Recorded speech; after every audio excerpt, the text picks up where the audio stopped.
I have one question here, and I did ask it at the group. Do we have an updated BCR on this project? Benefit cost ratio? Through the chair, our transport expert has looked at that information, and our economist, council's economist, David Norman, has asked for that information. It's not publicly available at the moment, so it will be forming part of our submission in terms of the assessment of alternatives, just to ensure that there's been a robust methodology and justification. Thank you. I'll speak to this just briefly, members. And this was a project that, yes, it was identified in the Auckland Plan as one of the key transport projects. It was never envisaged at that time, when the Auckland Plan was considered, that there be an expressway hard against the harbour edge. It was always considered an inland route. I don't believe there was ever a view or a vision, if you could call it that, to have it hard against the harbour. This is a project not long after the Auckland Plan was landed that was talked about in the vicinity of $500 million.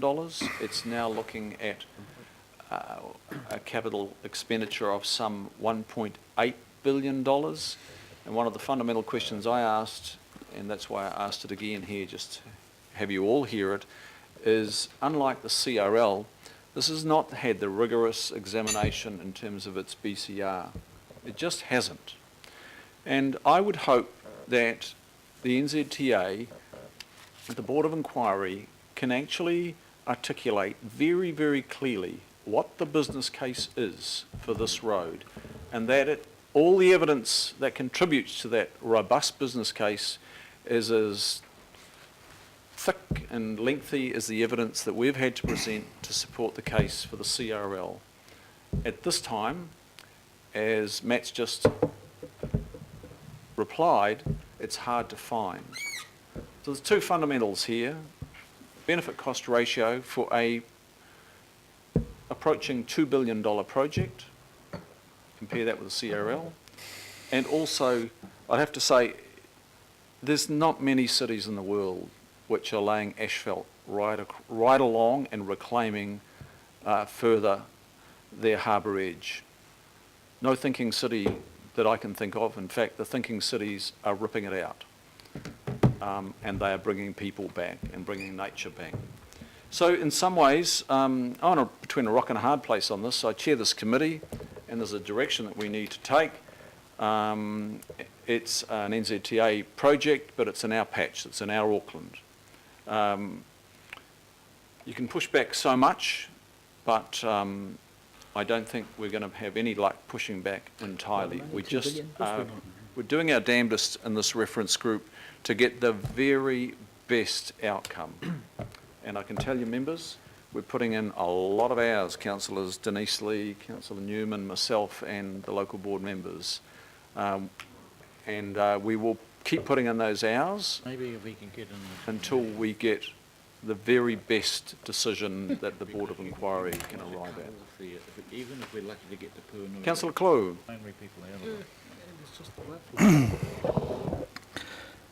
I came under criticism from my supporters for being a strong supporter of the Waterview network there, because I thought it was really important to complete the network, the loop of our motorway system. I also was a strong supporter of the CRL because it completes part of the loop of the rail system. So it is the issue of light rail compared to rail to the airport and beyond to Manukau. Because I, like Councillor Lee, have some major concerns. I'm a great supporter of light rail, but I'm not really supportive of light rail to the airport. I mean, have we given a rigorous examination, or have we just accepted Auckland Transport's about face last year on it won't be rail, and therefore affecting this project is putting in the infrastructure to take heavy rail across, because to me it just doesn't seem logical that we are not wanting to complete the loop of our rail system. I mean, it's not a matter of doing anything else, but why are we not completing the loop of our rail system from Onehunga to Manukau. So, And sorry, therefore, we're you just- know, because this is relevant, because it's relevant to the you know, this is basically if we turn around in 5 years' time and decide that's what we're going to do, it's going to require quite a bit more money again to reinstate and put in whatever we need, the bridges, et cetera, to carry rail. But I still, have we given a rigorous examination of whether it should be rail to complete the loop so you can get on the train at Ellerslie and go to the airport without going downtown, get on light rail somewhere and then scoot off to the airport? I mean, why are we not really seriously giving it a damn good examination as why we're not completing that loop? And it does affect this project. And so I suppose my question is, you know, are we actually in our submission just basically giving carte blanche to light rail to the airport and that's it? Is that what our submission is effectively, may not be saying explicitly, but does that mean that's what we're doing? John, it Keeping was options open. canvassed. Matt, you'll be aware that we asked the question of does it take into account the alignment of mass transit in our workshops? Do you want to, would you like to respond to Councillor Clo's Probably best query Matt there? does, yeah. Matt. Yeah, so future-proofing light rail, it is part of the council family discussion and indeed an intensive part of the family discussion between AT and Panuku and Auckland Council, sort of as a middle person, in terms of the extent to which it will service the future port area or whether it will come directly across from the Galway Street. But either way, the submission point is clear that we are looking to future-proof rail to the airport.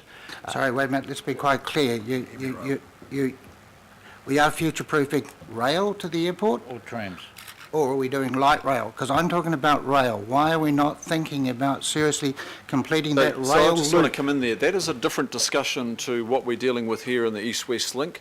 The work, at the moment, there are two decisions. One of the Auckland Transport Board, which Councillor Lee used to be a member of, and Councillor Fletcher, who can't be with us today, was a member of, and NZTA. And both those, the two respective boards have landed on a light rail. Not with my agreement.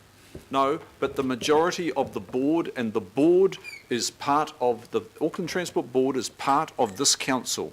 And Incorrectly. that is the decision of the board, and it's the same decision of the New Zealand Transport Yes, but Agency. it can't preempt the council. Excuse me, point of And order. like- so, I'm actually the person no, I'm just involved going to come in so here. this- Sorry, member, Councillor Clow, but this is actually, I don't believe it's related directly to the East-West Link. And we're going to, if you stay around for a briefing later in the day, as you would have received an email for, we're having a briefing on bus rapid transit and rail connections to the airport. So I think we can pick this up in that discussion in the Okay. afternoon.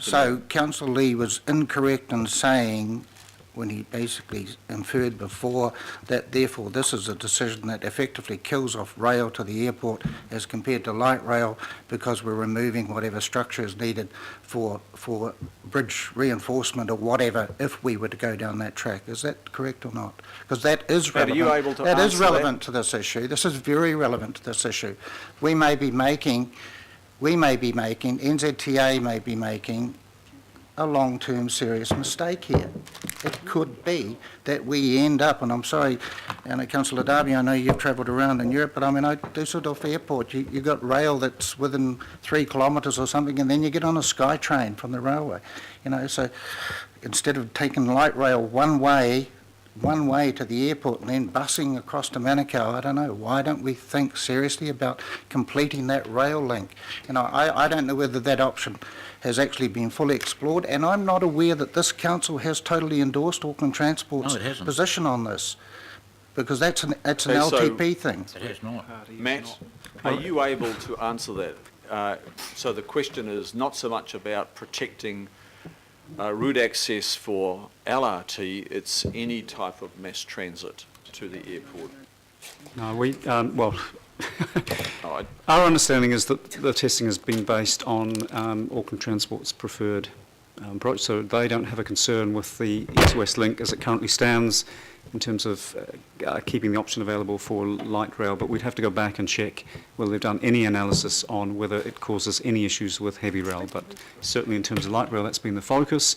My recommendation would be this is something we pick up with the reference group. Okay, thank you. Can I just correct one thing? Protecting mass rapid transit, the decision on whether it's bus or rail, light rail, is not made yet, so that's the first issue. The heavy rail piece, the thing that drove the decision last year, as I understand it, was the need to allow Auckland International Airport to plan for its reconstruction, and the light rail versus heavy rail or mass transit other than heavy rail has a massive impact on the way they construct that. So that call needed to be made, as I understand it. That's where that came from. That's what I understand of the dynamic pieces. And I understand that, but it should be, we might own 20% of Auckland Airport, but do we necessarily have to be kowtowing to meet their development plans when we should be thinking of the long-term issue of, with NZTA, and of course we're talking about roading and motorways, but also our rail network, which we already have 90% in place. If not 95, there's just that one gap to create a proper loop.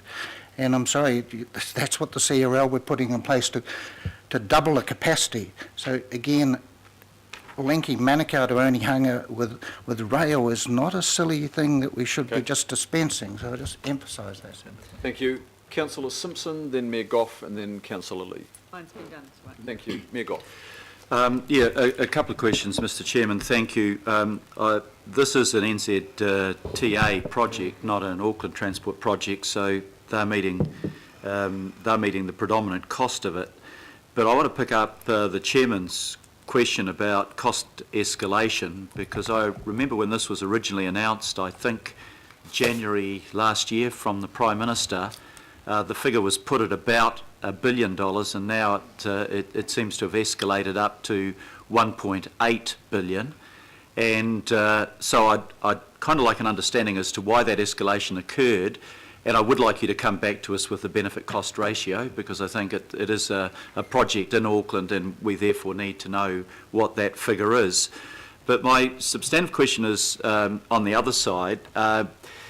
Council officers seem pretty comprehensively to have rejected the merits of the Onehunga Business Association and Onehunga Enhancement Society submissions, both in terms of any potential transport benefit and in terms of ecological impact.